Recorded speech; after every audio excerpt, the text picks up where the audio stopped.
नमस्ते और स्वागत है आज की वेबिनार में आप सभी का। तो आज की जो वेबिनार है इसे मैं समर्पित करना चाहता हूं दो व्यक्तियों की स्मृति में।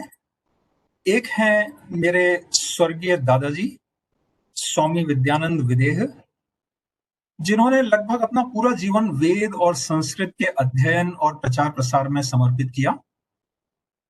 उन्होंने वेद संस्थान की स्थापना की, जिसकी ओर से आज की वेबिनार आपको प्रस्तुत की जा रही है। उन्होंने 100 से अधिक पुस्तकें लिखी, वेद, योग, गीता, संस्कृत और अन्य भी अनेक सामयिक विषयों पर। और दूसरे हैं मेरे स्वर्गीय पिताजी श्री अभयदेव शर्मा, जिन्होंने भी अपना जीवन वेद और संस्कृत को समर्पित किया, जो वेदों के बड़े विद्वान रहे। और उन्होंने भी कई पुस्तकें लिखी हैं, जिनमें से कुछ अभी प्रकाशित हो चुकी हैं, लेकिन कई अन्य पुस्तकें अभी प्रकाशित होनी बाकी हैं। आज की वेबिनार वेद संस्थान की ओर से आयोजित की जा रही है। वेद संस्थान नई दिल्ली में स्थापित एक संस्था है जो वेद, वैदिक संस्कृति और संस्कृत के प्रचार प्रसार में लगी हुई है। अनेक कार्यक्रम वेद संस्थान में होते हैं। इन दिनों तो सिर्फ ऑनलाइन मोड से होते हैं, लेकिन पहले अन्य कार्यक्रम इन पर्सन भी होते थे। वेद संस्थान की सभी गतिविधियां निःशुल्क हैं। सभी का स्वागत है वेदों के अध्ययन इत्यादि के लिए। तो आज की जो वेबिनार है ये मुख्य रूप से ऐसे व्यक्तियों के लिए आयोजित की गई है जिन्हें वेदों की कोई जानकारी नहीं है या लगभग नहीं है, लेकिन उन्हें कुछ रुचि है, कुछ उत्सुकता है ये जानने की कि वेदों में क्या है। अलग अलग व्यक्तियों की रुचि या उत्सुकता अलग अलग बारे में हो सकती है। कुछ लोगों को वेदों में रुचि इसलिए हो कि ये हमारे पुराने धार्मिक ग्रंथ हैं, इनमें आध्यात्मिकता की बातें हैं और हम जानना चाहते हैं कि इन विषयों पर वेदों में क्या लिखा है। कुछ व्यक्तियों को वेदों में रुचि आध्यात्मिकता के अलावा, धर्म के अलावा सिर्फ इस बात से भी हो सकती है कि उस समय का समाज शास्त्र कैसा था। एंथ्रोपोलॉजिकल इंटरेस्ट एक तरह से कहें तो ये उत्सुकता हो, ये रुचि हो कि उस समय पारिवारिक सामाजिक व्यवस्थाएं, पद्धतियां इत्यादि कैसी थी। कोई जरूरी नहीं है कि आपको धर्म में या आध्यात्मिकता में रुचि हो, लेकिन इस विषय में उत्सुकता हो तो भी आपका स्वागत है। वेदों में क्या है आपको उसका कुछ आभास मिलेगा। कुछ व्यक्तियों को वेदों में रुचि इसलिए हो सकती है कि वेदों में क्या विज्ञान है, क्या उस जमाने में भौतिक शास्त्र, रसायन शास्त्र इत्यादि विज्ञान थे, उनके बारे में हम क्या जानकारी प्राप्त कर सकते हैं। आइए, स्वागत है आपका। कुछ व्यक्तियों को रुचि या उत्सुकता इस बात से है कि वेदों में क्या भूगोल है, क्या इतिहास है, क्या राजनीति शास्त्र है। कुछ व्यक्ति ईश्वर, धार्मिकता में विश्वास न रखते हो बिल्कुल, लेकिन फिर भी इन चीजों में उत्सुकता हो जानने की। सब तरह के व्यक्तियों का वेद संस्थान की गतिविधियों में भी और आज की वेबिनार में भी स्वागत है। ये वेबिनार हमने पिछले शनिवार को अंग्रेजी में की थी, an introduction to the Vedas. उसी का आज हिंदी रूपांतरण है। कुछ नई बातें भी इसमें जोड़ी गई हैं, लेकिन मुख्य रूप से ये वही मैटर है जो पिछली बार हमने 5 सितंबर को वेबिनार में इन चीजों की चर्चा की थी। तो चलिए अब शुरू करते हैं आज के विषय पर कि वेद क्या हैं। सबसे पहले हम वेद शब्द की ही चर्चा करें तो वेद 4 पुस्तकों के संग्रह का नाम है। ये 4 पुस्तकें जो संस्कृत में लिखी गई हैं, या कह सकते हैं कि वैदिक संस्कृत में लिखी गई हैं, क्योंकि वैदिक संस्कृत और आज की संस्कृत में भी अंतर है। जिस प्रकार पुराने जमाने की अंग्रेजी में, बाइबल के जमाने की अंग्रेजी में और आज के युग की अंग्रेजी में अंतर है, इसी प्रकार संस्कृत में भी परिवर्तन हुए हैं। तो ये 4 पुस्तकें वैदिक संस्कृत में लिखी गई हैं। ये 4 पुस्तकें हैं ऋग्वेद, यजुर्वेद, सामवेद और अथर्ववेद। इन चारों का संग्रह वेद कहलाता है। हमारे वेद भारत के सबसे प्राचीन ग्रंथ तो हैं ही, परंतु विश्व में भी सबसे प्राचीन ग्रंथ माने जाते हैं। यद्यपि इस विषय में अनेक विवाद होते हैं। कुछ लोग मानते हैं कि वेद विश्व की सबसे पुरानी पुस्तकें हैं, कुछ लोग मानते हैं कि अन्य देशों की सभ्यताओं में कुछ पुस्तकें पुरानी हैं। चलिए, उस विवाद में पढ़ने की कोई आवश्यकता नहीं है, लेकिन विश्व के सबसे प्राचीन ग्रंथों में से एक तो अवश्य है ही, और भारत का सबसे प्राचीन ग्रंथ तो यह निर्विवाद रूप से है ही। वेदों में मंत्र कहे जाते हैं। हम दो शब्द सुनते हैं, मंत्र और श्लोक। जो वेदों में जो चीजें लिखी गई हैं उन्हें मंत्र कहा जाता है, और वेद के बाद जो चीजें कही गई हैं पद्य के रूप में, कविता के रूप में, उन्हें श्लोक कहा जाता है। तो हम वेद के मंत्रों को कभी श्लोक नहीं कहते हैं, या गीता में जो लिखा है उनको मंत्र नहीं कहते हैं। गीता में श्लोक हैं, वेदों में मंत्र हैं। तो वेदों के मंत्र अधिकांश रूप से पद्य रूप में है, यानी कविता के रूप में है। कुछ मंत्र गद्य के रूप में भी हैं। वेदों में क्या क्या विषय चर्चित हैं? एक तरह से वेद तो हमारे प्राचीन चिंतन का विश्व कोश या एनसाइक्लोपीडिया है। इसमें अध्यात्म तो है ही, स्पिरिचुअलिटी, भक्ति, उपासना, कर्मकांड, रिचुअल्स, ये सब भी हैं। इनके अलावा प्राचीन भारतीय दार्शनिकता, दर्शन शास्त्र, फिलॉसफी, मनोविज्ञान, साइकोलॉजी, धर्म। धर्म से अभिप्राय वो नहीं है जो हम आज समझते हैं, हिंदू धर्म, मुस्लिम धर्म, ईसाई धर्म। वेद के समय में ये धर्म की ऐसी संकुचित भावना थी ही नहीं। वेद में जो धर्म की चर्चा है वो है नैतिक जीवन की, विवेकमय जीवन की। इन सब बातों पे, जैसे धर्म के परिभाषा इत्यादि पर हम आगे चर्चा करेंगे। अन्य भी विषय जो है वेदों में, जैसे पारिवारिक जीवन, पारिवारिक मूल्य, पारिवारिक कर्तव्य, किस तरह हमारे परिवार का कल्याण हो, सामाजिक जीवन में किस तरह हम सहयोग करें एक दूसरे के साथ, किस तरह सबके साथ सद्भाव हो, किस प्रकार व्यवसाय किए जाएं, प्राकृतिक संतुलन, जो आज हम क्लाइमेट चेंज की बातें सुनते हैं, प्रकृति का जो बैलेंस बिगड़ता है उसकी बातें सुनते हैं, तो प्राकृतिक संतुलन के बारे में भी वेदों में बहुत बातें हैं। राष्ट्र, विश्व, इन सब की पद्धतियों के बारे में बहुत विषय हैं। विश्व की रचना कैसे हुई, इस बात के में भी वेदों में काफी बातें हैं। औषधियां, शारीरिक स्वास्थ्य, मानसिक स्वास्थ्य, भूगोल, इतिहास, विज्ञान इत्यादि अनेक विषयों पर वेदों में चर्चा है। यहां मैं एक छोटी सी बात का उल्लेख करना चाहूंगा। जो इस स्लाइड में जो अंतिम शब्द है, उसका जो बीच का अक्षर है उसका उच्चारण भिन्न भिन्न भाषाओं में अलग अलग तरह से होता है। संस्कृत में उस अक्षर को ज्ञ कहा जाता है, इसलिए इस शब्द का उच्चारण संस्कृत में होता है विज्ञान, लेकिन हिंदी में ज्ञ बोला जाता है, विज्ञान। मराठी भाषा में इसको कहा जाएगा विज्ञान। तो अलग अलग भाषाओं में इस अक्षर का उच्चारण अलग होता है। तो ये कुछ उदाहरण मैंने आपको दिए जिन विषयों पर वेद मंत्रों में चर्चा मिलती है। मैं आपको वेद की एक पुस्तक दिखाता हूं जो शायद आप में से कुछ लोग पहली बार ही देख रहे हों। यह है ऋग्वेद संहिता। इसी तरह यजुर्वेद संहिता, सामवेद और अथर्ववेद संहिताएं भी हैं। और इस पुस्तक में से पहले 3 पृष्ठ के भी मैंने यहाँ पर स्कैन करके लिए हैं। ऋग्वेद संहिता का पहला पृष्ठ ये है। अभी इसमें यहां लिखा है प्रथमम मंडलम, यानी पहला मंडल। ऋग्वेद संहिता में 10,000 के करीब मंत्र हैं, और उन 10,000 मंत्रों को 10 मंडलों में बांटा गया है। 10 मंडल हैं, सब में समान संख्या नहीं है मंत्रों की। तो ये पहला मंडल है। एक मंडल में कई सूक्त होते हैं, जैसे इस पृष्ठ पर आपको ये पहला सूक्त दिख रहा है और नीचे दूसरा सूक्त है, और एक सूक्त में कई मंत्र होते हैं। तो यहां पर आपको ये पहला मंत्र दिख रहा है, पहले मंडल के पहले सूक्त का पहला मंत्र, और इस सूक्त में आप देखें तो 9 मंत्र हैं। दूसरे सूक्त में भी 9 मंत्र हैं, यद्यपि इस पृष्ठ पे आपको 6 ही दिख रहे हैं। ये ऋग्वेद संहिता के आगे के पृष्ठ हैं। सिर्फ एक उदाहरण के रूप में मैंने आपको उसके आरंभिक 3 पृष्ठ प्रस्तुत किए हैं।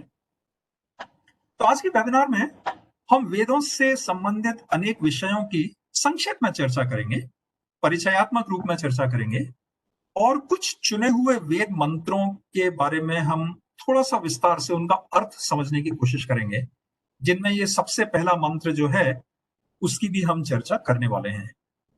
तो मैं थोड़ा थोड़ा अपना विषय बदलता रहूंगा। कभी मैं वेद के बारे में कुछ सामान्य जानकारी प्रस्तुत करूंगा, और कभी मैं कुछ चुने हुए मंत्रों के अर्थ और उसके आश्चर्य से वेद मंत्रों का भाव आपको समझाने का प्रयास करूंगा। तो चलिए लेते हैं पहले ही मंत्र को। सबसे पहला मंत्र जो ऋग्वेद का है, पहले मंडल के पहले सूक्त का पहला मंत्र, वो ये है, अग्निमीळे पुरोहित यज्ञस्य देवम मृत्युजम होतारम रत्न धातमम। कुछ शब्द इसमें शायद आपको परिचित लगते हो यदि आपने हिंदी का अध्ययन किया है। अग्नि है, इसमें यज्ञ है, देव है, पर इसका अर्थ क्या है इस मंत्र का? तो संस्कृत में एक बात होती है कि शब्दों को कई बार जोड़कर संधि की जाती है। दो शब्द जुड़कर संधि हो जाते हैं। इस तरह के प्रयोग हमें अन्य भाषाओं में भी कुछ मिलते हैं, जैसे अंग्रेजी में डू नॉट का डोंट हो जाता है, लेकिन संस्कृत में ये बहुत प्रचलित है। तो ये जो पहला मंत्र है ऋग्वेद का, इसमें कुछ शब्द जुड़कर संधि हो चुकी है। मैं आपको संस्कृत व्याकरण नहीं सिखाने वाला हूं, मैं आपको संस्कृत के संधि नियम इत्यादि नहीं सिखाने वाला हूं, लेकिन इस मंत्र को मैं सरल रूप में संधियां हटाकर किस तरह लिखा जाएगा वह यहां दिखा रहा हूं। अग्निम ईड़े पुरोहितम यज्ञस्य देवम ऋत्विजम। यज्ञस्य मैंने कहा क्योंकि ये संस्कृत का शब्द है। यज्ञस्य देवम ऋत्विजम होतारम रत्न धातमम। इस मंत्र का क्या अर्थ है? तो इसमें कहा जा रहा है अग्निम ईड़े, मैं अग्नि की स्तुति करता हूं या अग्नि की प्रशंसा करता हूं। यह हमारी भारतीय परंपरा तो है ही कि हम किसी भी शुभ कार्य को अपने किसी देवता या किसी प्रतिष्ठित व्यक्ति की स्मृति में आरंभ करते हैं। ठीक है, किसी अच्छे कार्य को आरंभ करते समय कई लोग श्री गणेशाय नमः कहते हैं, अन्य भी कई अलग अलग अपने देवी देवता जो मानते हैं उनकी स्मृति करते हैं। तो ऋग्वेद में पहला मंत्र अग्नि की स्तुति से किया जा रहा है, अग्निम ईड़े। फिर आगे अग्नि के ही गुण बताए गए हैं इस मंत्र में। अग्नि क्या है उसके गुण इस मंत्र में बताए गए हैं कि अग्नि जो है पुरोहितम। यहाँ पुरोहित से मतलब वो पंडित से नहीं है जो यज्ञ इत्यादि करवाता है। यहाँ पुरोहितम है पुरहितम, जिसका अर्थ है सामने उपस्थित या पूर्व दिशा में रखा हुआ। तो सुबह सुबह जब यज्ञ किया जाता है तो अग्नि को हमारे सामने पूर्व दिशा में रखा जाता है। तो अग्नि पुरोहित सामने स्थित है। यज्ञस्य देवम, यज्ञ का देवता है। ऋत्विजम, यज्ञ कराने वाले या यज्ञ कराने वाले पुरोहित को ऋत्विज कहा जाता है। ऋत्विज का एक दूसरा अर्थ भी होता है ऋतु इज, ऋतु के अनुसार यज्ञ करने वाला। फिर अग्नि को कहा होतारम। तो अग्नि जो है ऋत्विक भी है, होता भी है, यज्ञ कराने वाला एक अन्य पुरोहित भी है, होता दाता को भी कहते हैं, वो दाता भी है। रत्न धातमम, रत्नों के या गुणों के सर्वश्रेष्ठ धारक भी बताया गया है अग्नि को। यहां रत्नों से मतलब हमारे शारीरिक भौतिक रत्नों से नहीं है, जीवन के गुणों से मतलब है। वेदों में बातें अध्यात्म से संबंधित अधिक हैं, भौतिक जगत से संबंधित कम है। तो अग्नि जो है सामने स्थित है, यज्ञ का देवता है, पुरोहित है, यज्ञ कराने वाला दाता है, और गुणों का सर्वश्रेष्ठ धारक है। ये गुण यहां पर अग्नि के बताए गए हैं। तो ये आपको एक झलक मिली वेद के सबसे पहले मंत्र की। अब आइए वापस वेद की सामान्य चर्चा पर आते हैं। यहां पर हमें ऋग्वेद संहिता के पहले पृष्ठ से ही मैं एक अन्य बात जो हाईलाइट कर रहा हूं, मधुच्छंदाः वैश्वामित्रः। मधुच्छंदा वैश्वामित्रः, ये है नाम ऋषि का। जिस ऋषि ने यह मंत्र लिखा है या देखा है उसका नाम यहाँ पर मधुच्छंदा वैश्वामित्रः, यानी इस ऋषि का नाम है मधुच्छंदा और वो विश्वामित्र का पुत्र है। तो वेदों की रचना किसने की, कब हुई? तो वेदों की रचना के बारे में अनेक मान्यताएं हैं। जो हमारी परंपरागत भारतीय मान्यता है वो है कि वेद अपौरुषेय हैं। वेदों की रचना किसी पुरुष ने नहीं की है। सृष्टि के आरंभ में ईश्वर ने वेदों की रचना की, और जब सृष्टि समाप्त होती है तो सृष्टि के साथ वेद भी समाप्त हो जाते हैं, और जब पुनः सृष्टि का निर्माण होता है तब पुनः वेदों की रचना ईश्वर द्वारा होती है। तो इस मान्यता के अनुसार ईश्वर ने वेदों की रचना की और ऋषियों ने अपनी तपस्या के द्वारा उन मंत्रों को देखा। इसलिए वैदिक साहित्य में आगे कहा गया है ऋषि मंत्र दृष्टा। इसी से संबंधित एक और मान्यता जो मिलती है कि ब्रह्मा के 4 मुखों से 4 वेदों की रचना हुई। इन मंत्रों का संकलन वेद व्यास ने किया। तो ऋषि तो अनेक हैं, लेकिन उन मंत्रों का संकलन वेद व्यास ने किया और उन्होंने प्रस्तुत किया। एक अन्य मान्यता वेदों के बारे में है कि ऋषियों ने ही वेद मंत्र लिखे, ईश्वर ने वेदों की रचना नहीं की। ईश्वर की दिव्य प्रेरणा से ऋषियों ने वेद मंत्र लिखे, और इसके समर्थन में भी हमें ये अंश मिलता है, नमः ऋषिभ्यो मंत्र कृभ्यः, ऋषि जो मंत्र रचना करने वाले हैं उनके लिए नमन।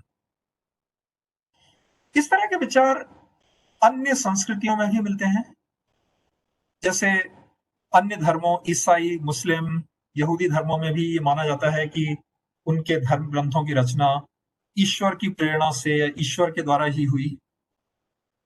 पाश्चात्य विद्वानों के अनुसार वेदों की रचना ऋषियों ने की, और ये रचना का काल पाश्चात्य विद्वानों के अनुसार है ईसा से करीब 1800 से 1200 वर्ष पूर्व के समय में। इस समय में वेदों की रचना पाश्चात्य विद्वानों के अनुसार हुई है।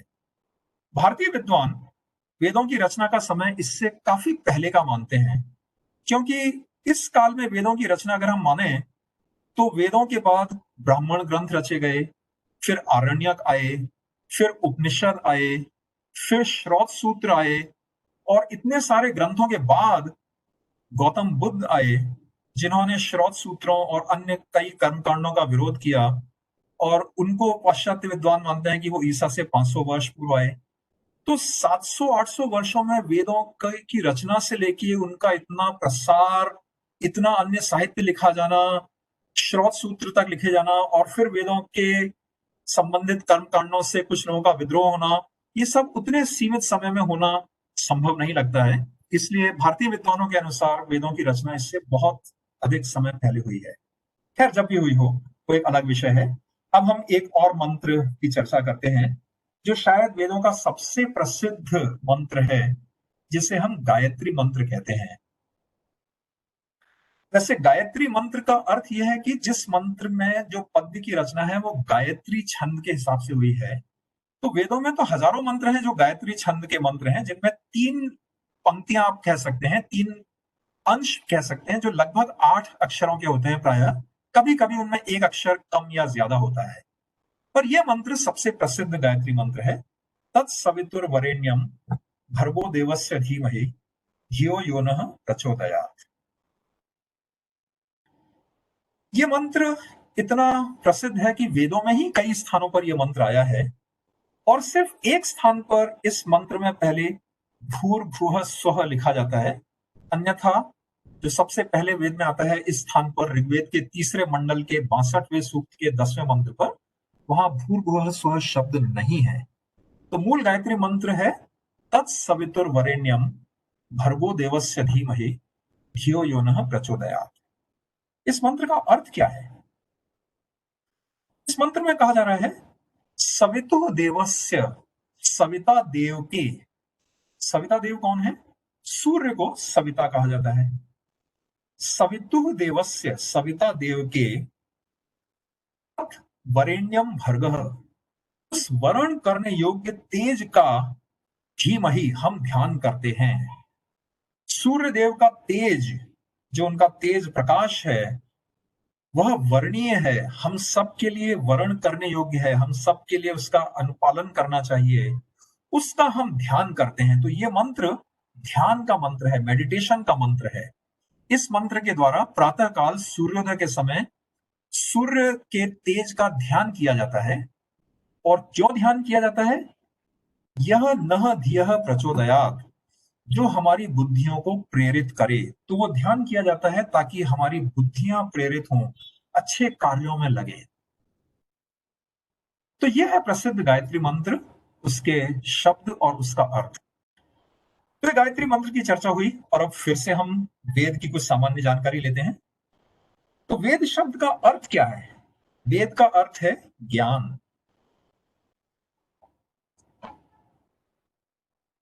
ये संस्कृत की एक क्रिया है विद, उससे इसकी उत्पत्ति हुई है।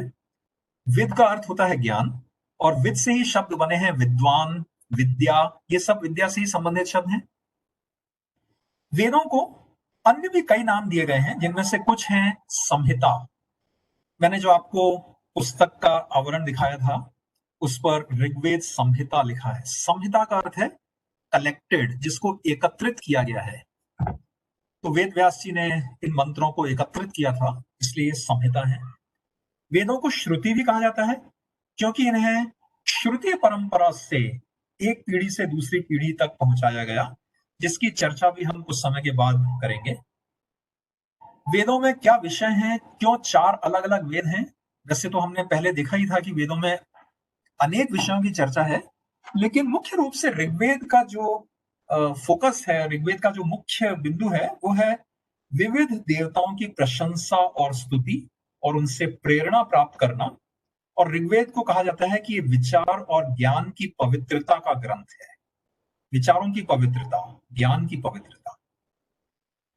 और ऋग्वेद में जो मंत्र होते हैं उन्हें ऋचा कहा जाता है, और ऋचा का अर्थ है पद्य के रूप में रचना, जिसके द्वारा प्रशंसा की जाती है। यजुर्वेद में यज्ञ करने की पद्धतियां हैं, और ये कर्म की पवित्रता का वेद है। और इसमें पद्य और गद्य यानी पोएट्री और प्रोज दोनों प्रकार के मंत्र हैं। और तीसरा जो है सामवेद, वह गायन कला का वेद है। इसमें उपासना की पवित्रता इसका मुख्य विषय है। सामवेद के मंत्र गायन के लिए होते थे। देवताओं की उपासना में गायन के रूप में इन मंत्रों को प्रस्तुत किया जाता था। सामवेद के अधिकांश मंत्र ऋग्वेद से ही लिए गए हैं, कुछ ही मंत्र इसमें अपने नए हैं, अधिकतर मंत्र ऋग्वेद से लिए गए हैं। और जो अथर्ववेद है उसमें विविध विषय हैं, उसमें तो बहुत विषय हैं। उसमें औषधियों के भी विषय हैं मंत्र में, उसमें राज पद्धति के भी मंत्र हैं, अनेक विषय हैं अथर्ववेद में। बाद में हम इन वेद, अलग अलग वेदों पर कुछ अधिक विस्तार से भी वेबिनार करने जा रहे हैं, जिनमें आपको इनके विषयों पर अधिक जानकारी प्राप्त होगी। वैदिक साहित्य, तो हमारे साहित्य में वेदों के अलावा और भी अनेक ग्रंथ हैं जिनसे वेदों के अर्थों की स्पष्टता मिलती है। तो ये हमारी चार संहिताएं तो हैं ही, जिनकी मैंने चर्चा की है बार बार, ऋग्वेद, यजुर्वेद, सामवेद और अथर्ववेद। पर इनसे जुड़े हुए अन्य भी अनेक ग्रंथ हैं, जैसे ब्राह्मण और आरण्यक। यहाँ ब्राह्मण से अर्थ किसी जाति से संबंधित नहीं है। जो हम कहते हैं ब्राह्मण, क्षत्रिय, ये ब्राह्मण ग्रंथ इनसे संबंधित नहीं है, इसलिए हम कई बार स्पष्टीकरण के लिए इन्हें ब्राह्मण ग्रंथ कहते हैं। तो ब्राह्मण जाति और ब्राह्मण ग्रंथों में कोई समानता नहीं है, बिल्कुल अलग बातें हैं। जो ब्राह्मण ग्रंथ हैं उनमें वेदों के जो यज्ञ के कर्मकांड हैं और जो उनका प्रतीकवाद है, जैसे हमने कहीं किसी चीज की कल्पना सूर्य से की, किसी चीज की कल्पना अग्नि से की, अन्य भी कई प्रतीक हैं, उनका वर्णन ब्राह्मण ग्रंथों में होता है। वेदों के वैज्ञानिक विषय का भी वर्णन इन ब्राह्मण ग्रंथों में मिलता है। और जो ब्राह्मण ग्रंथ हैं वो अपनी अपनी संहिता से जुड़े हुए हैं। तो ऋग्वेद के अपने ब्राह्मण ग्रंथ हैं, यजुर्वेद के अपने ब्राह्मण ग्रंथ हैं, सामवेद के अपने ब्राह्मण ग्रंथ हैं, और इसी प्रकार अथर्ववेद के। ब्राह्मण ग्रंथों के अलावा आरण्यक भी ग्रंथ हैं, जिनमें इन कर्मकांडों और प्रतीकवाद के पीछे क्या चिंतन है, क्या दार्शनिक विचार हैं, उनकी चर्चा है। तो आरण्यक भी अपनी अपनी संहिता से जुड़े हुए हैं। फिर संहिता, ब्राह्मण और आरण्यक के बाद उपनिषद आते हैं। यदि आपको इतने सारे वैदिक साहित्य के नामों से कुछ शंका होती हो या इतना स्पष्ट न हो, तो इनको छोड़ दीजिए। मैं आपको एक सिर्फ सामान्य परिचय दे रहा हूं। तो अपने अपने संहिताओं की अपनी अपनी उपनिषदें भी हैं, और कई उपनिषदें हैं। वैसे तो 100 से अधिक उपनिषदें हैं। कुछ मुख्य उपनिषदें मानी जाती हैं और अन्य भी कई उपनिषदें हैं। इनमें वैदिक दर्शन शास्त्र, वैदिक आध्यात्मिक ज्ञान और ध्यान की चर्चा है, और इन्हें वेदांत भी कहा जाता है। एक तरह से वैदिक चिंतन का यहाँ पर अंत है। उसके आगे इनके आधार पर अन्य भी ग्रंथ हैं, पुराण हैं, उपवेद हैं, कई अन्य ग्रंथ हैं, लेकिन इन्हें वेदांत कहा जाता है। और हमें देखने को मिलता है कि जो हमारा आज का भारतीय दर्शन, भारतीय जीवन पद्धति, धर्म, इन चीजों पर उपनिषदों का प्रभाव प्रत्यक्ष स्पष्ट है। वेदों का प्रभाव हमें इतना प्रत्यक्ष नहीं दिखता है, क्योंकि उनका प्रभाव उपनिषदों के माध्यम से हमारे आज के दर्शन और जीवन पद्धति पर दिखता है। तो यहाँ एक संक्षिप्त सूचना मात्र है। जो हम कहते हैं ऋग्वेद, यजुर्वेद इत्यादि, इन सभी वेदों की अनेक शाखाएं रही हैं।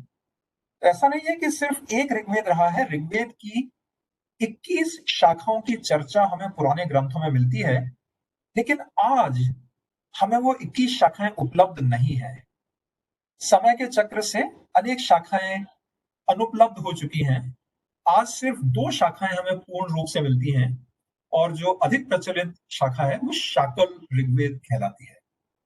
यजुर्वेद की 101 शाखाएं मानी गई हैं। पुराने साहित्य में 101 शाखाओं का वर्णन है, लेकिन सिर्फ 6 शाखाएं आज मिलती हैं, और माध्यम यजुर्वेद संहिता वो सबसे अधिक प्रचलित है। सामवेद की तो 1000 से अधिक शाखाएं मानी गई हैं, उनमें से 3 उपलब्ध हैं। कौथुकीय अधिक प्रचलित है। अथर्ववेद की 9 या 12 शाखाएं मानी गई हैं, 2 उपलब्ध हैं। शौनक संहिता प्रचलित है अधिक, और उनके कितने ब्राह्मण, आरण्यक और मुख्य उपनिषदें मिलती हैं, उनकी सूचना यहाँ पर है। और संहिताओं, ब्राह्मण, आरण्यकों, उपनिषदों के बाद बहुत और भी साहित्य लिखा गया है। जैसे हमारे महाकाव्य हैं, रामायण, महाभारत। वेदांग हैं, शिक्षा, छंद, व्याकरण, निरुक्त, कल्प, ज्योतिष। मैं इन सब की चर्चा नहीं करूंगा, उसका हमारे पास समय नहीं है। पर उपवेद हैं, 6 दर्शन हैं, श्रौत सूत्र, गृह सूत्र, पुराण, धर्मशास्त्र। तो बहुत व्यापक हमारा साहित्य रहा है। और फिर से आते हैं एक मंत्र की चर्चा के लिए, विचारों की पवित्रता। एक तरह से तो जो तत्सवितुर्वरेण्यम गायत्री मंत्र की हमने चर्चा की, वो भी विचारों की पवित्रता का ही तो है। उसमें ध्यान के द्वारा हमारी बुद्धियों को प्रेरणा की बात कही गई है। ये एक और मंत्र है विचारों की पवित्रता का, ये भी गायत्री छंद का ही है। विश्वानि देव सवितर दुरितानि परासुव यद भद्रम तन्न आसुव। इन मंत्रों के माध्यम से आप देखेंगे कि हमारे वैदिक दर्शन में, वैदिक जीवन पद्धति में किस प्रकार के भावों को प्रधानता दी गई। इस मंत्र में कहा गया है, देव सवितः, हे सविता देव। सविता देव की चर्चा हमने पहले की थी। हे सविता देव, विश्वानि दुरितानि परासुव, समस्त दुर्गुणों को हमसे दूर हटा दो, और यद भद्रम तत् नः आसुव, जो भद्र है, शुभ है, कल्याणकारी है, उसे हमारे पास ले आओ। तो जैसा मैंने पहले कहा, और मैं शायद बार बार कहता रहूंगा, वेदों में कितने शुद्ध पवित्र विचार हैं, ये उनके उदाहरण आप यहां से देख रहे हैं। इस मंत्र में विचारों की पवित्रता की प्रेरणा है, प्रार्थना है। और एक और मंत्र जिसमें भी विचारों की पवित्रता की चर्चा है, वो यहाँ पर है, परोपे ही मनस पाप किम अशस्तानि शंससि, परे ही न त्वा कामये भिक्षाम वनानि संचर गृहेषु गोषु में मना। इसमें कहा है, पर इप ही, दूर चले जाओ। कौन? मनस पाप, हे मेरे मन के पाप, मेरे मन के पाप तुम दूर चले जाओ। हमारे मन में वृत्तियां होती हैं पाप की, मन में पाप के विचार भरे होते हैं, लेकिन दूर चले जाओ, मैं तुम्हें नहीं चाहता हूं। किम अशस्तानि शंससी, क्यों ऐसे अनुचित विचार मेरे मन में कहते हो, मैं नहीं सुनना चाहता उन्हें। परा ही, बड़े जोर से फिर कहा जा रहा है, दूर चले जाओ। न त्वा कामये, मैं तुम्हें नहीं चाहता हूं। वृक्षाम वनानि संचर, जंगल में चले जाओ, कहीं भी चले जाओ, मेरे पास मत रहो, पेड़ों में चले जाओ। गृहेषु गोषु में मनः, मेरा मन मेरे घर, मेरे परिवार के कर्तव्यों में स्थिर है, स्थिर रहे। ये विचारों की पवित्रता का एक और उदाहरण हमने देखा। और एक और उदाहरण, विचारों और कर्म की पवित्रता। पवमानः पुनातु मां, पवमान ईश्वर को कहा जाता है, पवित्र करने वाला। ईश्वर हम सबको पवित्र करने वाला है, पवमान है। पवमानः पुनातु मां, पवमान मुझे पवित्र करे। क्यों? कृत्वे, शुभ कर्मों के लिए, दक्षाय, दक्षता के लिए, डेक्सटेरिटी के लिए, एक्सेलेंस के लिए, जीव से, शुभ जीवन के लिए, अथो अरिष्टतातये, अहिंसा के प्रचार के लिए। तो हमारे विचार पवित्र हो, हमारे कर्म पवित्र हो, हमारा जीवन शुभ हो, पवित्र हो, अहिंसा हो, ऐसे विचार वेद मंत्रों में सब जगह भरे हुए हैं। चलिए फिर से वापस वेद की सामान्य चर्चा की बात करते हैं। पहले हमने देखा वेदों के ऋषियों के बारे में, वेदों के देवताओं के बारे में अब चर्चा करते हैं। तो फिर से ऋग्वेद का पहला मंडल, पहला सूक्त, और उसमें यहां लिखा है अग्नि, जो है इस सूक्त के सभी मंत्रों का देवता। और जो दूसरा सूक्त है, उसमें अगर आप दूसरे हाईलाइट अंश को देखें तो 1 से 3 मंत्रों का देवता है वायु, 4 से 6 मंत्रों के देवता हैं इंद्र वायु का युग्म, और 7 से 9 मंत्रों के देवता हैं मित्र और वरुण का युग्म। तो ये देवता क्या है? तो विविध मंत्रों में देवताओं से प्रार्थनाएं की जाती हैं, और वेदों में अनेक देवताओं की चर्चा है। कुछ मुख्य देवताओं का मैं संक्षिप्त उल्लेख करूंगा। अग्नि, उसे ज्ञान का प्रतिनिधि माना जाता है। जो भौतिक अग्नि है उसमें तेज है, तो ये एक तरह से प्रतीकवाद है। अग्नि देवता, उसमें भी तेज है। अग्नि देवता हमारे अज्ञान के अंधकार को हटाने की क्षमता रखते हैं, इसलिए हमारे लिए उपासनीय है। इंद्र देवता जीवन की ऊर्जा के प्रतीक माने गए हैं। वायु, जो भौतिक वायु है उसमें गति है, गति है तो प्रगति है, कर्म है, इसलिए वायु देवता को कर्म का प्रतीक माना गया है। सूर्य उपासना के प्रतीक है, अत्यधिक प्रकाश से युक्त है। प्रकाश के अन्य सभी स्रोत उनके सामने फीके रहते हैं, इसलिए सबसे अधिक उपासना के लिए उन्हें माना जाता है। वरुण देवता, मित्र, मित्र भी एक देवता है वेदों में। विष्णु सर्वव्यापक देव, जो पूरे विश्व का संचालन कर रहे हैं। सोम, अदिति, पृथ्वी, चंद्रमा, रुद्र, और भी अनेक देवताओं की चर्चा वेद मंत्रों में है। तो जब हम इतने अनेक देवताओं को देखते हैं तो एक प्रश्न प्राय हमारे मन में उठता है कि क्या वेदों में अनेक भगवान माने गए हैं? क्या अनेक ईश्वर हैं? क्या है ये सब इतने सारे जो देवता जिनकी हम चर्चा करते हैं? तो इसके विषय में अनेक मान्यताएं हैं। कुछ लोगों का कहना है कि इससे ये प्रकट होता है कि वेदों में बहुदेवतावाद है या बहु ईश्वरवाद है, जिससे हम पॉलीथीज्म कह सकते हैं। इतने सारे देवता हैं, इतने सारे ईश्वर हैं, तो वेदों में तो बहुत सारे ईश्वरों की चर्चा है, बहु ईश्वरवाद है। मैक्स मिलर का कहना है, ये एक विदेशी विद्वान है जिन्होंने वेदों पर बहुत अध्ययन किया। उनका कहना है कि वेदों में हीनोथीज्म है। हीनोथीज्म क्या होता है? इसे हम कह सकते हैं कुल दैवत या ग्राम दैवत। अपने अपने कुल के अपने अपने देवता, या अपने ग्राम के, अपने गांव के अपने अपने देवता। भारत में कई जगहों पर एक ग्राम देवता होता है, हमारे गांव के देवी हैं, हमारे गांव के देवता हैं, हमारे कुल के देवता हैं। तो मैक्स मिलर का कहना है कि शायद वेद मंत्रों में हीनोथीज्म है, अपने अपने कुल के, अपने अपने गांव के, अपने अपने समुदाय के अलग अलग देवताओं की चर्चा है। एक मान्यता हमारी जो है भारत की पारंपरिक, कि यद्यपि अनेक देवताओं की चर्चा है, लेकिन वास्तव में यह एकेश्वरवाद है। एक ही ईश्वर है और उसी के अलग अलग नाम, उसी के अलग अलग गुण के अलग अलग शब्दों की चर्चा की गई है, तो इसको एकेश्वरवाद माना जाता है। कुछ लोग इसको पॉलीथीइस्टिक मोनोथीज्म भी कहते हैं, जिसका अभिप्राय है कि है तो एक ही ईश्वर, पर उसके हम अनेक रूपों की कल्पना करते हैं, जो एक तरह से एकेश्वरवाद ही है, लेकिन एक ईश्वर के अनेक रूपों की हम कल्पना करते हैं।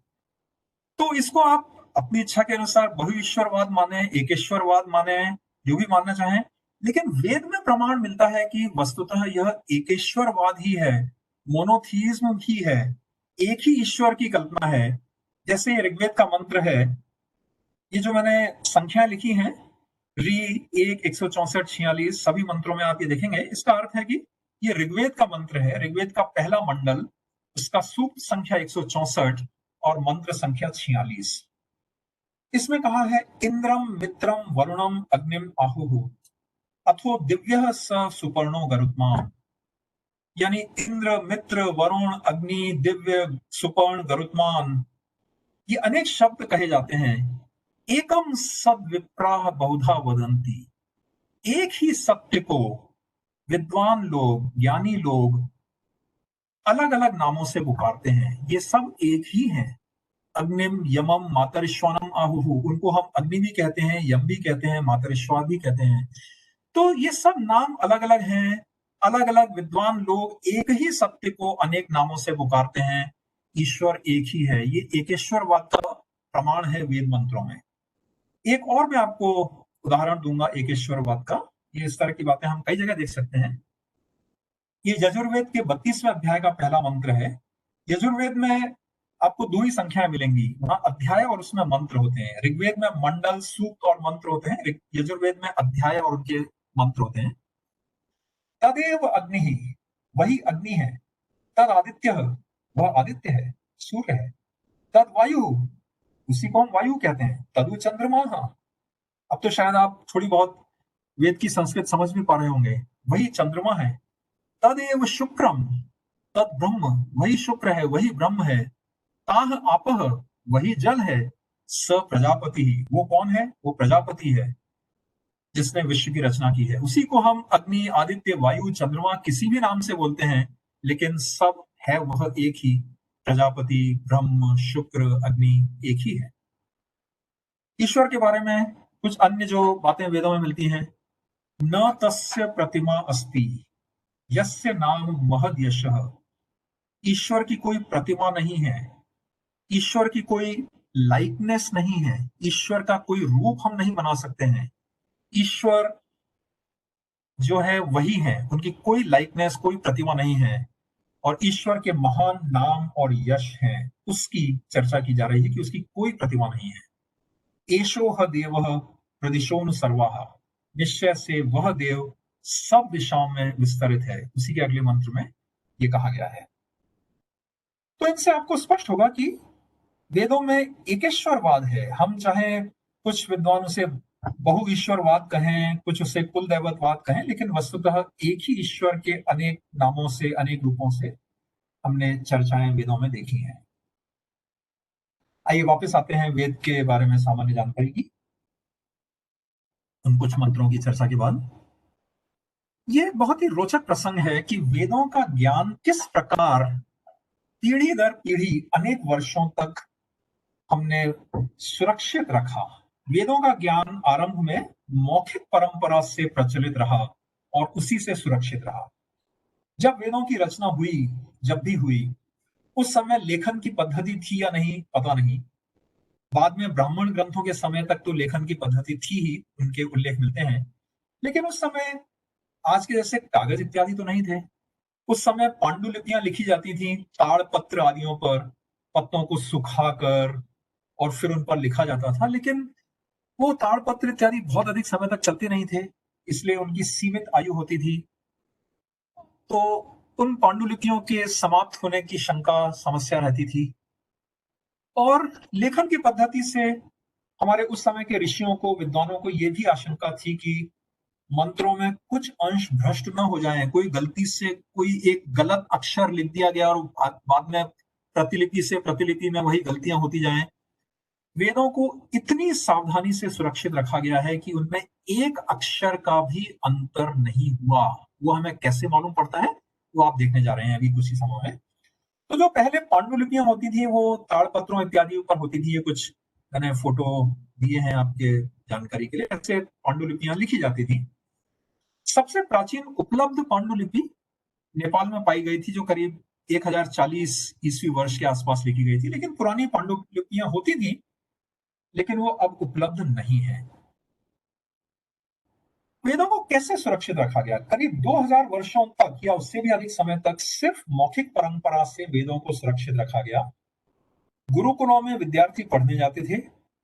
गुरु के निर्देशन में विद्यार्थी पूरी वेद संहिता को अपने स्मृति से स्मरण करते थे।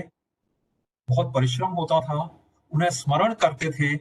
और एक पीढ़ी से दूसरी पीढ़ी, एक गुरु के शिष्य से दूसरे शिष्य तक इत्यादि मौखिक परंपरा से वेदों को सुरक्षित रखा गया। चूंकि इन्हें एक पीढ़ी से दूसरी पीढ़ी तक सुनकर आगे रखा गया, इसलिए इन्हें श्रुति भी कहते हैं। लेकिन अगर हम इनको सुनकर याद करके आगे ले जाएंगे तो उसमें क्या गलती नहीं हो सकती है? क्या याद करने में गलती नहीं हो सकती है? जैसे पहला ही मंत्र है, अग्निम ईड़े पुरोहितम यज्ञस्य देवम ऋत्विजम। कहीं गलती से किसी ने अग्निम ईड़े पुरोहितम देवस्य यज्ञम कर दिया तो, और वो अपने शिष्य को वही सिखाएगा। गलतियां तो हो सकती है ना, लेकिन नहीं।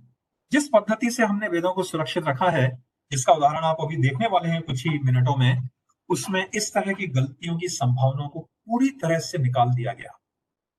वेदों के मंत्रों के उच्चारण की अनेक पद्धतियां ईजाद की गई, अनेक तरीकों से वेद मंत्रों को उच्चारित किया गया। मंत्रों के अक्षरों की और शब्दों की संख्या गिनी गई। सबसे पहले शब्द हैं ऋग्वेद में 1,53,826, अक्षर हैं 4,32,000, और मंत्रों को 11 अलग अलग प्रकारों से याद रखा जाता था। उदाहरण के लिए मैं आपको कुछ तरीके दिखा रहा हूं। जो मूल पाठ है, जिसे संहिता पाठ कहते हैं, अग्निम ईड़े पुरोहितम यज्ञस्य देवम ऋत्विजम होतारम रत्न धातमम। अब इसकी संधियां तोड़कर पद पाठ हम याद करेंगे। अग्निम ईड़े पुरोहितम यज्ञस्य देवम। लेकिन इसमें तो गलती हो सकती है ना, मैं याद करते करते अग्निम ईड़े पुरोहितम देवस्य यज्ञम कर सकता हूं। हाँ, पद पाठ में गलत याद करेंगे, लेकिन संहिता पाठ में सही होगा, या संहिता पाठ में उल्टा करेंगे, पद पाठ में सही होगा, तो गलती पकड़ में तो आ जाएगी। लेकिन मैं दोनों ही पाठों में गलती कर दूं तो ठीक है। और भी पद्धतियां हैं याद रखने की, और अलग अलग विद्यार्थी अलग अलग पद्धति से याद करेंगे, तो एक जना कुछ गलती करेगा, दूसरे तो वही गलती नहीं करेंगे और वो पकड़ में आ जाएगा। ये एक तीसरा तरीका जिसे कहते हैं क्रम पाठ। इस क्रम पाठ में पहला और दूसरा शब्द, फिर दूसरा और तीसरा शब्द, फिर तीसरा और चौथा शब्द, अग्निम ईड़े, ईड़े पुरोहितम, पुरोहितम यज्ञस्य, यज्ञस्य देवम, देवम ऋत्विजम। अभी यहाँ वाक्य समाप्त होता है, इसलिए ऋत्विजम इति ऋत्विजम, और पहले पुरोहितम, वो पुरोहित नहीं है, पुरोहित है, इसलिए पुरोहितम इति पुरोहितम। तो पहला और दूसरा शब्द, दूसरा और तीसरा शब्द, तीसरा और चौथा शब्द, ये एक अलग पद्धति से कुछ विद्यार्थी याद करेंगे। इससे भी ज्यादा कठिन पद्धतियां हैं जटा पाठ। इसमें पहला दूसरा, दूसरा पहला, पहला दूसरा, फिर दूसरा तीसरा, तीसरा दूसरा, दूसरा तीसरा, फिर तीसरा चौथा, चौथा तीसरा, तीसरा चौथा, ये क्रम चलता है। अग्निम ईड़े, ईड़े अग्निम, अग्निम ईड़े, ईड़े पुरोहितम, पुरोहितम ईड़े, ईड़े पुरोहितम, पुरोहितम यज्ञस्य, यज्ञस्य पुरोहितम, पुरोहितम यज्ञस्य। इस प्रकार स्मरण रखने में ज्यादा मेहनत होती है, लेकिन वेदों की टेक्स्ट को सुरक्षित रखने के लिए इतने अनेक प्रकारों से हमने इन्हें स्मरण किया। तो अगर किसी ने मूल मंत्र में कुछ गलती कर भी दी, अग्निमीणे यज्ञस्य पुरोहितम कर दिया, तो जटा पाठ तो उससे नहीं मिलेगा, क्रम पाठ तो उससे नहीं मिलेगा, आगे वाले पाठ तो उससे नहीं मिलेंगे, गलती पकड़ में आ जाएगी। और एक अंतिम उदाहरण देता हूं, क्रम माला। इसमें है पहला दूसरा, फिर वाक्य का अंतिम शब्द, फिर दूसरा तीसरा, और अंतिम और अंत से दूसरा। तो देखिए, अग्निम ईड़े ऋत्विजम इति ऋत्विजम, क्योंकि वो वाक्य का अंतिम अंश है। ईड़े पुरोहितम, और फिर पीछे से ऋत्विजम देवम, फिर आगे से पुरोहितम यज्ञस्य, और फिर पीछे से देवम यज्ञस्य। इतने जटिल पद्धतियों से याद कर करके हमने वेदों को सुरक्षित रखा है। अगर मूल मंत्र में किसी ने गलती कर भी दी, इतने सारे तरीकों में कहीं ना कहीं तो पकड़ में आ जाएगा कि क्या गलती की है और क्या उसका मूल रूप था। इसके कारण यह विश्व का एक अनोखा उदाहरण है कि 2000 वर्ष तक मौखिक परंपरा से ग्रंथों को ऐसा सुरक्षित रखा गया कि उनमें एक शब्द क्या, एक अक्षर की भी कहीं त्रुटि या कोई फेरबदल नहीं हुआ। हम कहते हैं 7 wonders of the ancient world, 7 wonders of the modern world. मैं कहता हूं कि यह है विश्व का सबसे बड़ा वंडर। इस प्रकार स्मरण शक्ति के भरोसे पर हमने वेद मंत्रों को हजारों वर्षों तक सुरक्षित रखा, एक भी अक्षर की उसमें त्रुटि न हुए। चलिए आगे चलते हैं, एक वेद मंत्र की चर्चा करते हैं। क्योंकि यहाँ पर हमारे मन की शक्ति है, एक तरह से स्मरण शक्ति, तो मन की शक्ति और नियंत्रण का एक मंत्र लेते हैं। यद जागृतो दूरम उदयति देवम। इस मंत्र में मन की शक्ति की चर्चा है। यद जागृतो, जो जागते हुए, दूरम उदयति देवम, जो मन जागते हुए मनुष्य का दूर दूर तक जाता है। हम बैठकर आंख बंद करके किसी भी चीज पर 1 मिनट ध्यान करने की कोशिश करें, 1 मिनट आपका ध्यान किसी विषय पर टिकता नहीं है, हमारा मन इधर उधर भागने लगता है। तदु सुप्तस्य तथैवेति, सोते हुए भी वो भागता रहता है। सपने में हम कहां से कहां चले जाते हैं, क्या से क्या कल्पना कर लेते हैं, जो चीजें नहीं हुई हैं उनको देख लेते हैं, तो हमारा मन तो कहां भागता रहता है। दूरम गमम ज्योतिषाम ज्योतिरेकम, दूर दूर तक जाने वाला ज्योतियों की एक ज्योति है वो। वह मन यदि शुभ संकल्पों का रहेगा तो हमारा जीवन शुभ हो सकता है। इसलिए तन में मन शिव संकल्पम अस्तु, हमारा मन ज्योतियों की ज्योति है, सशक्त है, लेकिन वो शिव संकल्प वाला हो, हमारे मन में अच्छी भावनाएं हो। ये इस मंत्र में प्रार्थना की गई है। और इस यजुर्वेद के इस अध्याय में अगले भी कई मंत्रों में, अगले 5 मंत्रों में मन की शिव संकल्प होने की कल्पना है, प्रार्थना है। और उन सभी मंत्रों में अंत में यही अंश है, तन में मन शिव संकल्प।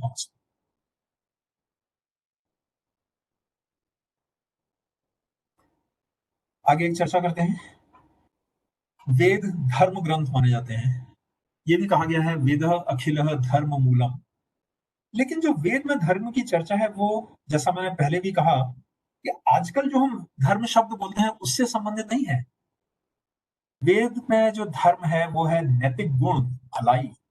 हिंदू धर्म, ईसाई धर्म, इस्लाम धर्म जैसे धर्म की चर्चा वेदों में बिल्कुल नहीं है।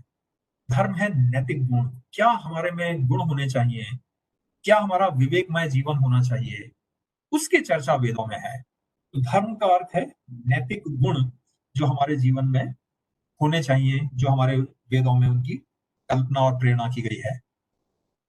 ये एक श्लोक है, मंत्र नहीं है क्योंकि वेद का नहीं है, जिसमें धर्म के 10 गुण बताए गए हैं। और इसमें भी आप देख सकते हैं कि जो हमारा आजकल का कर्मकांडिक धर्म है वो इसमें बिल्कुल नहीं है।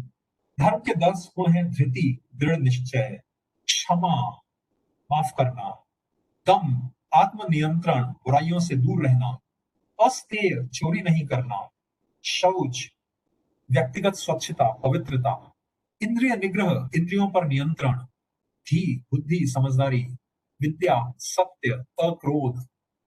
इनका क्या हिंदू धर्म से या किसी और पारंपरिक कर्मकांडिक धर्म से संबंध है? कतई नहीं। वैदिक धर्म इन सब से परे है। वैदिक धर्म में नैतिक गुणों की ही चर्चा है। तो वैदिक धर्म के कुछ उदाहरण हम लेते हैं। ये यजुर्वेद का अंतिम अध्याय है जिसे ईशोपनिषद भी कहा जाता है। ईशावास्यम इदम सर्वम, ईश्वर के द्वारा दिया गया है ये सब कुछ। यत्किंच जगत्याम जगत, इस विश्व में जो कुछ भी है, इस दुनिया में जो कुछ भी है वो सब ईश्वर के ही द्वारा दिया गया है। ये इस मंत्र में कहा गया है। तेन त्यक्तेन भुंजी था, क्योंकि तुम्हारा कुछ नहीं है, ईश्वर के ही द्वारा दिया हुआ है, इसलिए अपनी संपत्ति मानकर नहीं, त्याग भाव से भोग करो जो भी भोगना है। भोजन भी करना है, कपड़े भी पहनने हैं, धन भी चाहिए, लेकिन त्याग भाव से। हमारा कुछ नहीं है इसमें। माँ गृध, लालच मत करो। तस्य स्वित धनम, किसका है भला यह धन, तुम्हारा थोड़े। तो ये एक उदाहरण है वैदिक धर्म का जिसमें त्याग भाव की प्रेरणा है। एक और उदाहरण है वैदिक धर्म का सहयोग की भावना। समगच्छध्वम, साथ साथ सम्यक रूप से प्रेम पूर्वक चलो। हम सब एक साथ मिलकर चलें, एक साथ मिलकर एक दिशा में, एक गति में, एक तरह से उन्नति करने के लिए चलें। समवदध्वम, साथ साथ वार्तालाप करो, आपस में विभाजन मत करो, ये मेरा समुदाय, उसका समुदाय है। साथ साथ वार्तालाप करो। वेदों में समुदायवाद की तो कहीं भी चर्चा है ही नहीं। सभी लोग, पूरे विश्व के कल्याण की चर्चाएं हैं। यहां से थोड़ा विषयांतर जाता हूं। आनो भद्राः क्रतवो यन्तु विश्वतः, सब ओर से मेरे लिए शुभ भावनाएं आए। समाज, समुदाय भाव तो कहीं है ही नहीं। साथ साथ चलें, साथ साथ वार्तालाप करें। सम गच्छध्वम, सम वदध्वम, सम वो मनाताम, अपने मनों को अच्छी प्रकार जानो। देवा भागम यथा पूर्वे संजानाना उपासते। ज्ञानी लोग, पवित्र लोग हमेशा के ही अनुसार अपने कर्तव्यों का पालन करते हैं, साथ साथ चलते हैं, साथ साथ वार्तालाप करते हैं, साथ साथ अपने मनों को रखते हैं, अपने कर्मों का, अपने कर्तव्यों का पालन करते हैं। सहयोग के ही बारे में एक और मंत्र, धृते दृढ़ मां। धृते है ईश्वर, शत्रुता निवारक, शत्रुता हटाने वाला ईश्वर। शत्रुता की भावना तो हमें किसी से रखनी ही नहीं है। दृढ़ मां, मुझे सशक्त बनाओ। सशक्त इसलिए नहीं कि मैं युद्ध करूं या किसी को मारपीट कर सकूं, इसलिए कि मित्रस्य मां चक्षुषा सर्वाणि भूतानि समीक्षन्ताम्। मैं सबका मित्र हूं, मैं सबके साथ उदार भाव से, सहयोग भाव से रहूं और सब प्राणी मुझे मित्र की दृष्टि से देखें, कोई मुझे अपना शत्रु समझे ही नहीं। मित्रस्य अहम चक्षुषा सर्वाणि भूतानि समीक्षे, और मैं भी सब प्राणियों को मित्र की दृष्टि से देखूं। कोई मेरा शत्रु नहीं है, कोई मेरा समुदाय का या समुदाय से बाहर का नहीं है, सभी प्राणी मेरे मित्र हैं। मित्रस्य चक्षुषा समीक्षा महे, हम सभी परस्पर मित्र की दृष्टि से ही एक दूसरे को देखें। कुछ मंत्र लिए हैं, इन उदाहरणों से आपको स्पष्ट हो रहा होगा कि वेदों में किस तरह की उदात्त भावनाएं हैं। वेदों में संकुचित भावनाएं नहीं है, वेदों में संकीर्ण भावनाएं नहीं है, वेदों में विशाल उदार भावनाएं हैं। वेदों में हमारे विचारों की, मन की, कर्मों की पवित्रता की प्रार्थनाएं हैं, प्रेरणा प्राप्त करने के मंत्र हैं। एक और वैदिक धर्म की चर्चा, कर्म। कर्म के दो अर्थ प्रचलित हैं और पश्चिमी समाज में कर्म का दूसरा ही अर्थ ज्यादा प्रचलित है, जो है कि हमने जैसे कर्म किए हैं वैसा हमें फल मिलेगा, इस जन्म में भी और दूसरे जन्म में भी। लेकिन जो कर्म का पहला अर्थ है, जो प्रायः हम लोग नहीं इसकी चर्चा करते हैं, वो यहाँ पर है। कर्म से अभिप्राय है जो आपके कर्तव्य हैं, जो आपको करणीय कार्य हैं, वो करने हैं। निष्कर्म न बने, अक्रिय न बने, कर्म करते रहें, सक्रिय रहें।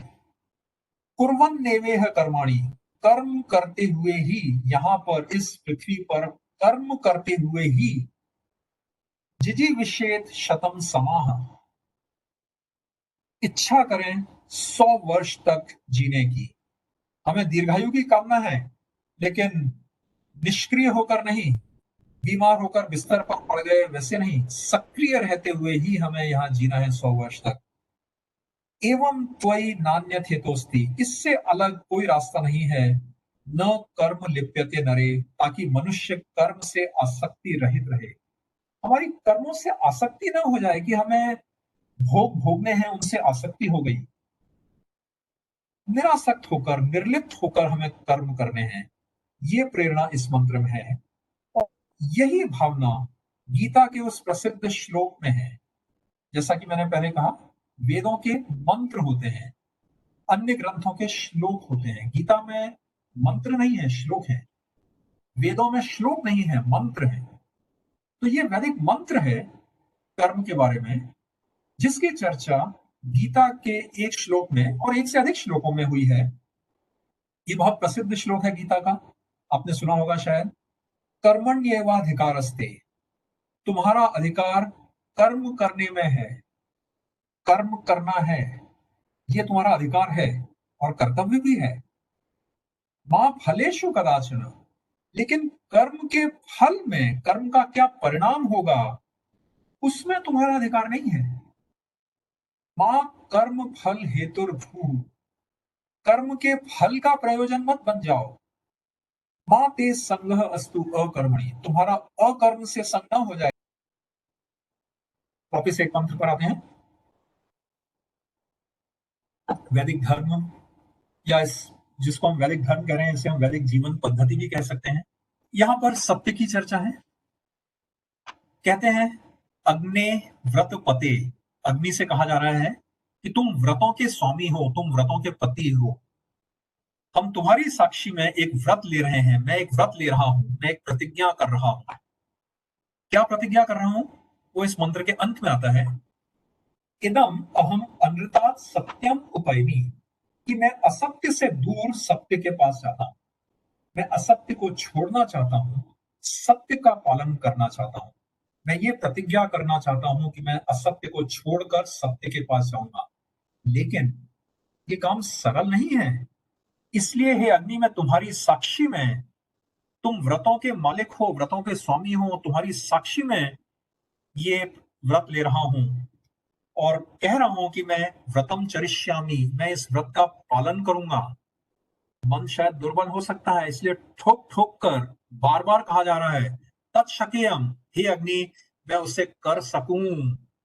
पता नहीं मैं कर पाऊंगा आसानी से या नहीं, तो आप मुझे प्रेरणा करो, मुझे शक्ति दो कि मैं वैसा कर सकूं। तत् राध्यता, मेरा वह व्रत सिद्ध हो। तो मैं सत्य की कामना करता हूं और तुमसे इसकी प्रेरणा चाहता हूं। ये इस मंत्र में कहा गया है। वापस मंत्र से हटकर वेदों के बारे में सामान्य जानकारी। मध्यकाल में, आज से 1000-1500 वर्ष पहले, कई भाष्यकार हुए, स्कंद स्वामी, ओवर्ट, महीधर, सायण इत्यादि। आधुनिक काल में भी कई लोगों ने वेद भाष्य लिखे हैं, जैसे स्वामी दयानंद सरस्वती, स्वामी विद्यानंद विदेह, श्रीपाद दामोदर सातवड़ेकर, और अनेक पाश्चात्य विद्वानों ने भी इस विषय पर बहुत अध्ययन किया है। Max Muller, Ralph Griffith, Rudolph Roth, Horace Wilson, Weber, Whitney और भी कई लोग हैं। तो इन लोगों ने वेदों पर बहुत अध्ययन किया है, लेखन लिखे हैं, भाष्य लिखे हैं। एक और मंत्र की चर्चा करते हैं। इसमें विश्व की रचना किस प्रकार हुई, और इस विषय पर वेदों में कई मंत्र हैं, लेकिन मैंने सिर्फ एक उदाहरण यहाँ पर लिया है विश्व की रचना के बारे में, विश्व की उत्पत्ति के बारे में। हिरण्यगर्भः समवर्तताग्रे, सबसे पहले हिरण्यगर्भ था, तेजोमय ईश्वर था। हिरण्य स्वर्णिम गर्भ था, जिसके अंदर सारा विश्व एक तरह से समाया हुआ था। भूतस्य जातः पतिः एक आसीत, सभी प्राणियों का निर्माता और स्वामी एक वही था, आरंभ में सिर्फ वही था। स दाधार पृथ्वी द्याम उतेमाम, उसने पृथ्वी और द्यौ, अंतरिक्ष, आकाश, इनको धारण किया। कस्मै देवाय हविषा विधेम, उस देव के लिए हम यज्ञ में हवि समर्पित करते हैं। तो ये तो एक बहुत छोटा सा उदाहरण है विश्व की उत्पत्ति के बारे में वेदों में क्या है। लेकिन जैसा कि मैंने कहा, अन्य स्थानों पर इस विषय पर बहुत विस्तार से चर्चा है। वैदिक ऋषियों ने किस प्रकार विश्व की उत्पत्ति के बारे में अपना चिंतन किया, उसकी बहुत जानकारी अनेक स्थानों पर वेद मंत्रों में उपलब्ध है। और वापस वेद मंत्रों के बारे में सामान्य जानकारी। ये एक ऐसा शब्द है जिसके लिए हिंदी में कोई शब्द शायद नहीं है, मुझे मिला नहीं है। मैंने अनेक विद्वानों से भी इस बारे में पूछा है, लेकिन मुझे कोई शब्द मिला नहीं है। तो कोई बात नहीं, अंग्रेजी के इस शब्द के आश्रय से ही चर्चा करते हैं। तो अंग्रेजी में ये शब्द है हेर्मेन्यूटिक्स, जिसका अभिप्राय है प्राचीन ग्रंथों को समझने का क्षेत्र, समझने का विषय। तो जैसे बाइबल का एक अपना हेर्मेन्यूटिक्स है, बाइबल में जो बातें कही गई हैं उनको किस तरह से समझा जाए, किस तरह उनको इंटरप्रेट किया जाए, how to interpret the Bible, वो विषय है हेर्मेन्यूटिक्स का। इसी प्रकार इस्लाम में कुरान की आयतों को किस तरह समझा जाए, क्योंकि कई बार इन सभी ग्रंथों में बातें बड़े प्रतीकात्मक रूप से कही जाती हैं, स्पष्ट शब्दों में उनको समझना मुश्किल होता है। तो किस तरह उनको समझा जाए, उस विषय को कहते हैं हेर्मेन्यूटिक्स। यही बात वेदों पर भी लागू होती है। वेद के मंत्रों को किस प्रकार समझा जाए। कई शब्दों के अनेक अर्थ होते हैं, पर्यायवाची अर्थ होते हैं। किस अर्थ को माना जाए। कई शब्दों के अर्थ समय के साथ बदल जाते हैं। आज से 2000 साल पहले की भाषा में एक शब्द का कुछ अर्थ रहा होगा, आज उसका कुछ और ही अर्थ हो सकता है। इस तरह के उदाहरण भी हमें अन्य भाषाओं में भी मिलते हैं। तो हम किस अर्थ को माने, जो आज प्रचलित अर्थ है, या आज से 1000 साल पहले प्रचलित अर्थ, या 2000 साल पहले प्रचलित अर्थ। वास्तव में जो भी अर्थ वेदों के रचना काल के समय के निकट प्रचलित था, शायद वही अर्थ अधिक सही है। तो उस समय कौन सा अर्थ प्रचलित था, और यदि उस समय भी अनेक अर्थ थे एक शब्द के, तो किस अर्थ को माना जाए। तो ये एक बड़ा विषय है, प्राचीन ग्रंथों को समझने का विषय, जिसके लिए अंग्रेजी में ये शब्द है हेर्मेन्यूटिक्स। और वेदों के हेर्मेन्यूटिक्स के लिए भी बहुत जानकारी हमारे वैदिक साहित्य में ही उपलब्ध है। तो सबसे पहले तो पद पाठ, जो वेदों के सबसे प्राचीन, सरल और संक्षिप्त विवरण है शब्दों के, उनकी संधियों के और समासों के बारे में। पद पाठ में कोई व्याख्या नहीं है, लेकिन जैसे उदाहरण देखें पुरोहितम, तो ये पुरोहितम आजकल के पंडित वाला पुरोहित है या कुछ और है, तो पद पाठ में मिलता है पुरोहितम। इससे प्रमाण मिल गया कि यहाँ पर अग्निमीरे पुरोहितम में आजकल के प्रचलित वाले पुरोहित अर्थ का तो अभिप्राय है ही नहीं। पुरोहितम, यहाँ फिर एक विचारणीय विषय आता है। पुरह माने सामने भी होता है, पुरह माने पूर्व दिशा भी होता है, पुर नगर को भी कहते हैं। कौन सा अर्थ लिया जाए वो तो पद पाठ से नहीं मिलेगा, लेकिन मंत्रों की जो शब्दों की संधियां और समासों के बारे में चर्चा वहां मिलती है। लेकिन उसके बाद बहुत महत्वपूर्ण और सहायक ग्रंथ है निघंटु। निघंटु वैदिक शब्दों के सबसे प्राचीन शब्दकोश हैं, थिजोरस हैं एक तरह से, जो हम थिजोरस कहते हैं, जिसमें समानार्थक शब्द सिनोनिम्स मिलते हैं। तो निघंटु में थिजोरस है, यह हमारा सबसे प्राचीन शब्दकोश है वैदिक शब्दों का। फिर निघंटु की व्याख्याएं हैं जिन्हें निरुक्त कहा जाता है, और फिर निरुक्तों की भी व्याख्याएं हैं। तो इनसे हमें वेद मंत्रों के शब्दों के प्राचीन उस समय के अर्थ, उस समय की भावनाओं की जानकारी मिलती है। और फिर वैदिक दर्शन शास्त्र के जो 6 भाग हैं, उनमें एक दर्शन शास्त्र है मीमांसा दर्शन। तो जो मीमांसा दर्शन है वह इसी विषय से, हेर्मेन्यूटिक्स से ही संबंधित है। यदि मुझे हेर्मेन्यूटिक्स का एक शब्द अर्थ लेना हो, तो वो अर्थ यही होगा, मीमांसा या मीमांसा दर्शन। तो मीमांसा दर्शन में वैदिक संहिताओं और ब्राह्मणों की व्याख्याओं के या उनके इंटरप्रिटेशन के सिद्धांत चर्चित हैं।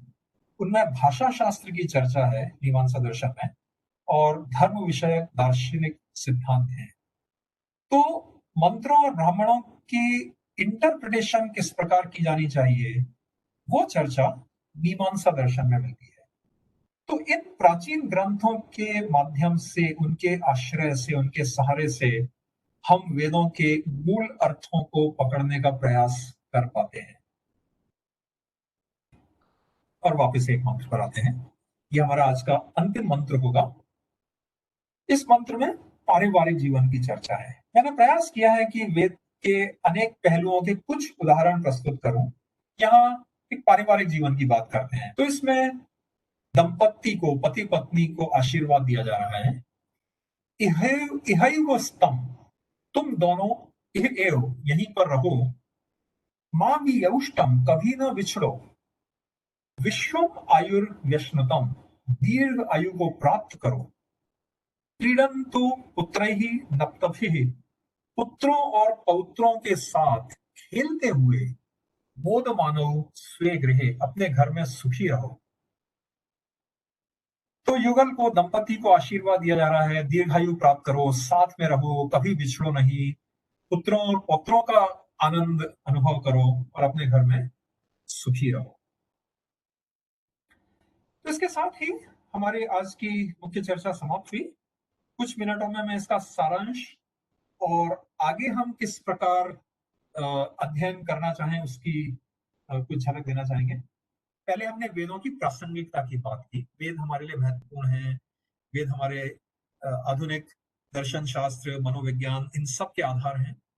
वेदों के विषयों का हमने संक्षिप्त परिचय दिया, क्या क्या विषय हैं जिनकी चर्चा वेदों में हुई है। वेदों के ऋषियों और वेदों के रचना काल की चर्चा की हमने। वैदिक साहित्य का एक संक्षिप्त परिचय दिया, वेद संहिताएं, ब्राह्मण, आरण्यक, उपनिषद। वेद में देवताओं की हमने कुछ चर्चा की, अग्नि, इंद्र, वायु, मित्र, वरुण, विष्णु। एकेश्वरवाद या बहु ईश्वरवाद, मौखिक परंपरा जिसके माध्यम से वेद मंत्रों को सुरक्षित रखा गया हजारों वर्षों तक, वो हमने चर्चा की। वेद में धर्म और कर्म के बारे में हमने काफी चर्चा की अनेक मंत्रों के उदाहरण के द्वारा। वेदों के कुछ भाष्यकारों का मैंने संक्षिप्त उल्लेख किया और वेद का व्याख्या शास्त्र या हेर्मेन्यूटिक्स या मीमांसा, उसकी हमने चर्चा की। और हमने 15 मंत्र जिनकी चर्चा की, ये इन 11 विषयों से संबंधित थे। और जो 15 मंत्र हमने लिए वो सब यहाँ इन 2 स्लाइड्स में उपलब्ध हैं। कुछ लोगों की इच्छा होगी कि हम आगे अध्ययन करना चाहेंगे, कुछ और जानना चाहेंगे वेदों के बारे में, तो हम वो कैसे कर सकते हैं? तो उसके लिए मैं आपको कुछ संकेत दूंगा। एक तो अनेक पुस्तकें उपलब्ध हैं इस विषय में। तो वेद संस्थान जिसकी ओर से ये वेबिनार आज आयोजित की गई है, वेद संस्थान के संस्थापक श्री स्वामी विद्यानंद विदेह की लिखी हुई पुस्तकें हैं यहाँ पर जिनकी मैं चर्चा करूंगा।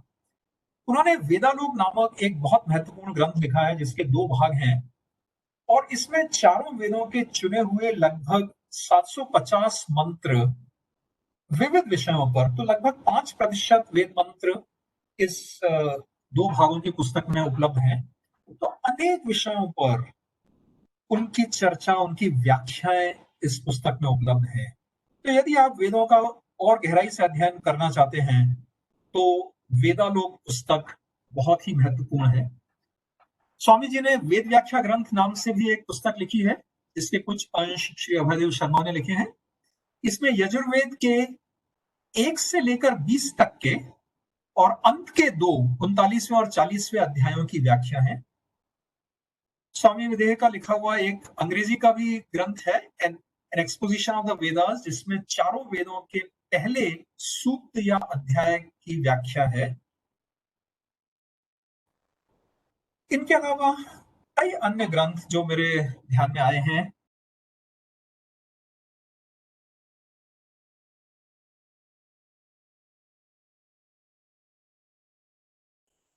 और मैं संक्षेप में आपको वेद संस्थान के कार्यक्रमों की भी सूचना देना चाहूंगा। तो आजकल हर हफ्ते 2 व्याख्यान वेद मंत्रों पर या वैदिक साहित्य के आधार पर होते हैं, प्रायः बुधवार और शनिवार को। इसके अलावा सांख्य दर्शन, उस पर कक्षाएं हमारे वेद संस्थान के स्कॉलर हैं डॉक्टर देवकृष्ण दास, वो हफ्ते में 3 दिन सांख्य दर्शन पर कक्षाएं लेते हैं। यदि आप वेद संस्थान की गतिविधियों में आर्थिक देना चाहें तो उसके लिए ये जानकारी यहाँ पर है।